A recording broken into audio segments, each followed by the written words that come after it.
যারা রাগকে হজম করবে। রাগ আসে না?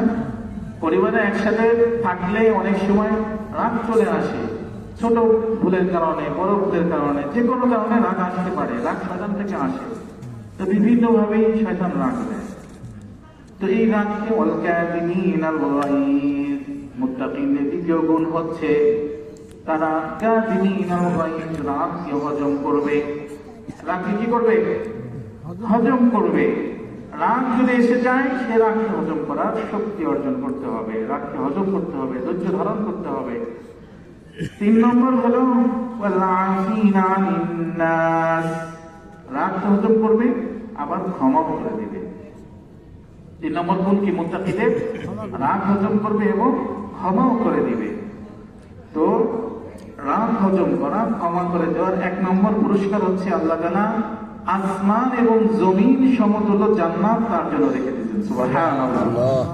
2 নম্বর হচ্ছে عن انس رضي الله تعالى عنه قال قال رسول الله صلى الله عليه وسلم من كذب غيظا وهو يقدر على ان ينفذه دعا الله يوم القيامة على رؤوس الخلائق من كذب غيظا, যে ব্যক্তি রাগকে হজম করবে, ওয়াহুয়া ইয়াকদিরু আলা আন ইউনাফিযাহু, রাগ প্রয়োগ করার ক্ষমতাও তার আছে, রাগ প্রয়োগ করার ক্ষমতা, শক্তি তার আছে, তারপরেও সে রাগকে হজম করবে।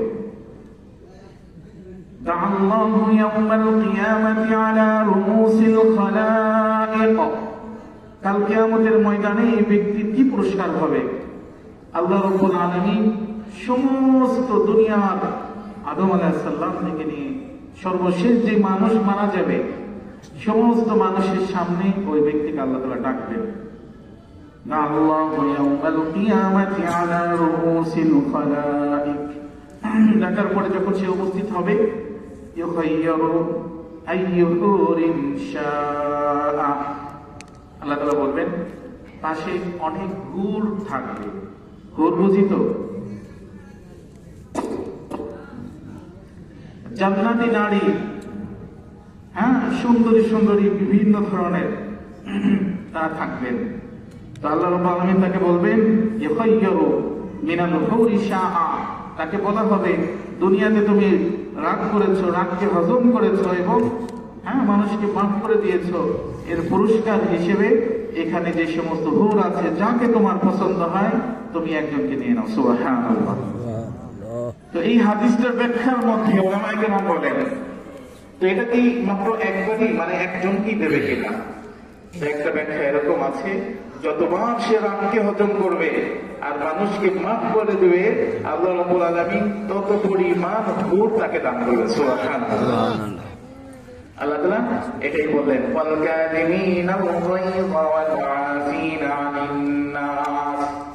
হযরত হাসান রাদিয়াল্লাহু তাআলা আনহু আল্লাহ রাসূল সাল্লাল্লাহু আলাইহি ওয়াসাল্লামের নাতি ছিলেন। তার কোলে একদিন একটি শিশু, তাকে কোলে করে ছিলেন। এমত অবস্থায় খাওয়ার সময় হয়ে যায়। যখন নাকি খাওয়ার সময় হয়, তার দাসী যে বাদী আছে তাকে বলে খাবার উপস্থিত করার জন্য। তো বাদী বিভিন্ন ধরনের খানা তার সামনে উপস্থিত করেন। এক পর্যায়ে গরম তরকারি, সে ওরা ডিশ সকল যখন নিয়ে আসে, তো পা পিছলে ডিশ পড়ে যায়। পরে কার উপরে? ওই ছোট্ট বাচ্চার উপরে। গরম তরকারি, গরম টকবকে তরকারি যখন মুখের উপর পড়ে, কিছুক্ষণের মধ্যেই সেই বাচ্চাটা মারা যায়। হাসান রাদিয়াল্লাহু তাআলা আনহু মারাত্মক ধরনের রাগ হন। রাগ হওয়ার কথা স্বাভাবিক। তো ওই দাসী, সে তো হাসান রাদিয়াল্লাহু তাআলা আনহুর দাসী, সেও তো জ্ঞানী, সাথে সাথে সে এই আয়াত তেলাওয়াত করেছেন, ওয়াল কাযিমিনাল গায়যা ওয়াল আফিনা আনিন নাস ওয়াল্লাহু ইউহিব্বুল মুহসিনিন। যারা রাগকে হজম করবে, মানুষকে মাফ করে দিবে, কাল কিয়ামতের ময়দানে তার জন্য আল্লাহ তাআলা আসমান এবং জমিন সমতুল্য জান্নাত রেখেছেন। এই কথা যখন দাসী শুনিয়েছে, সাথে সাথে হাসান রাদিয়াল্লাহু আনহু এই আয়াতের উপর আমল করার করার জন্য রাগকে হজম করেছে, শুধু হজম করে নাই, ওই দাসীকে আজাদ করে দিয়েছে। সুবহানাল্লাহ। সাহাবায়ে কেরাম কেমন ছিলেন?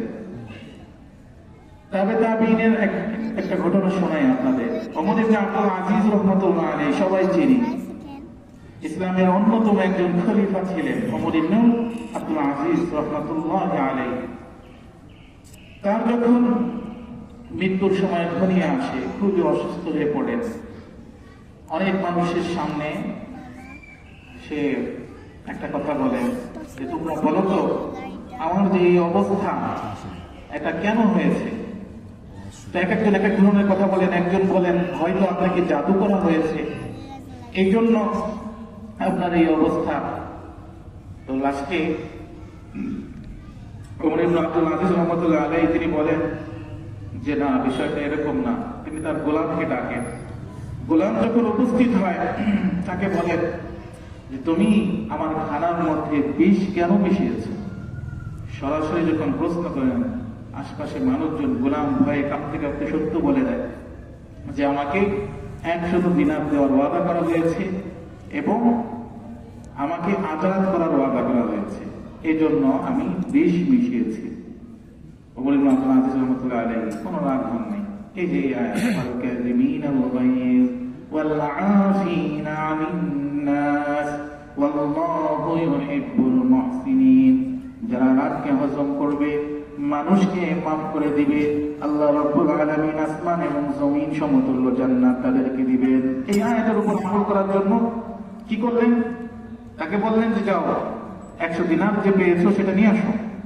100 দিনার যখন আনা হয়, সেই 100 দিনার বাইতুল মালে জমা দেওয়ার জন্য বলেন, আর তাকে বললেন যাও তোমাকে আজাদ করে দিলাম, আমার চোখের সামনে থেকে দূরে চলে যাও। দুইটা ঘটনা, দুইটা দৃষ্টান্ত আপনাদের সামনে পেশ করলাম এই ওয়াল কাযিমিনাল গায়জ ওয়াল আফিনা আনিন নাসের বিষয়ে। তাহলে এইটুকু আলোচনার মাধ্যমে মুত্তাকিনদের দ্বিতীয় এবং তৃতীয় গুণ, কাযিমিনাল গায়জ রাগকে হজম করবে, ওয়াল আফিনা আনিন নাস মানুষকে কি করবে? মাফ করে দিবে। 1 নম্বর ফজিলত কি বললাম? আল্লাহ রাব্বুল আলামিন এই জাতীয় মুত্তাকিনদের ভালোবাসেন। সুবহানাল্লাহ। আল্লাহ যদি ভালোবাসেন আর কিছু দরকার আছে? আল্লাহু ইউহিব্বুল মুহসিনিন, এই জাতীয় নেককারদেরকে আল্লাহ তাআলা ভালোবাসেন। 1 নম্বর। 2 নম্বর হচ্ছে আসমান এবং জমিন সমতুল্য জান্নাত আল্লাহ তাআলা তাদেরকে দান করবেন। ওয়া জান্নাতিন আরদুহাস সামাওয়াতু ওয়াল আরদ। 2 নম্বর। 3 নম্বর হলো যেটা শুনাইলাম, হযরত আনাস রাদিয়াল্লাহু তাআলা আনহু বর্ণিত, আল্লাহ রাসূল বলেন মান কাযাবা গায়যান, যে রাগকে হজম করবে, ওয়া হুয়া ইয়াকদিরু আলা আন ইউনাফিযাহু, এবং রাগ প্রয়োগ করার ক্ষমতা তার আছে, এমন অবস্থায় সে রাগকে যদি হজম করে, দাআল্লাহু ইয়াউমাল কিয়ামাতি আলা রুউসিল খালাইক, সমস্ত মাখলুকের সামনে আল্লাহ রাব্বুল আলামিন তাকে ডাকবেন, কাছে আনবেন, এরপরে বলবেন নিখাইয়ু মিনাল হুরি শাআ, এই যে যত হুর আছে যাকে পছন্দ হয় তাকে তুমি নিয়ে যাও। সুবহানাল্লাহ। এই 3টা ফজিলত। আল্লাহ রাব্বুল আলামিন আমাদেরকে রাগকে হজম করা এবং মানুষকে মাফ করে দেওয়ার গুণ অর্জন করার তৌফিক দান করেন। দেখেন বর্তমান সমাজে এই রাগের জন্য অসংখ্য মানুষের তাদের পরিবার থেকে সম্পর্ক ছিন্ন হচ্ছে না, পিতা থেকে সন্তানের, সন্তান থেকে পিতার, এমনকি স্ত্রী থেকে স্বামীর ডিভোর্স হয়ে যাচ্ছে। একমাত্র কারণ কি? রাগ। সমাজের মধ্যে বিবাহিত জীবনে যদি একজন অপরজনকে ছাড় দেয়, স্যাক্রিফাইস করে, তাহলে কিন্তু তালাক পর্যন্ত গড়ায় না। তালাক পর্যন্ত গড়ায় না। তালাক দেওয়া জায়েজ আছে, কিন্তু এটা আল্লাহ তাআলার কাছে একদম সর্বনিম্ন জঘন্য হালাল কি? এই তালাক দেওয়ার আগেও তো আরো অনেক আমল আছে। আল্লাহ রাব্বুল আলামিন, যদি এটা আলোচ্য বিষয় না, যেহেতু আসলো, অল্প কয়েকটা কথা বলে এই পয়েন্ট শেষ করব। প্রথমে বলেছেন তাকে বোঝানোর জন্য, যদি সে না বুঝে তখন তাকে বিছনা আলাদা করে দিবে। এতেও যদি কাজ না হয় তখন স্ত্রীকে সামান্য প্রহার করবে। তারপরে যদি কাজ না হয় সামাজিক ভাবে দুই পরিবার মিলে সমাধান করার চেষ্টা করবে। এই 4 পর্যায়ে অতিবাহিত হওয়ার পরে হচ্ছে তালাকের মাসলা। বুঝতে পারলাম বিষয়টা? 1 নম্বর হচ্ছে তাকে বোঝাতে হবে, বুঝে না, হ্যাঁ, তখন সামান্য প্রহার করা, তাও বুঝে না।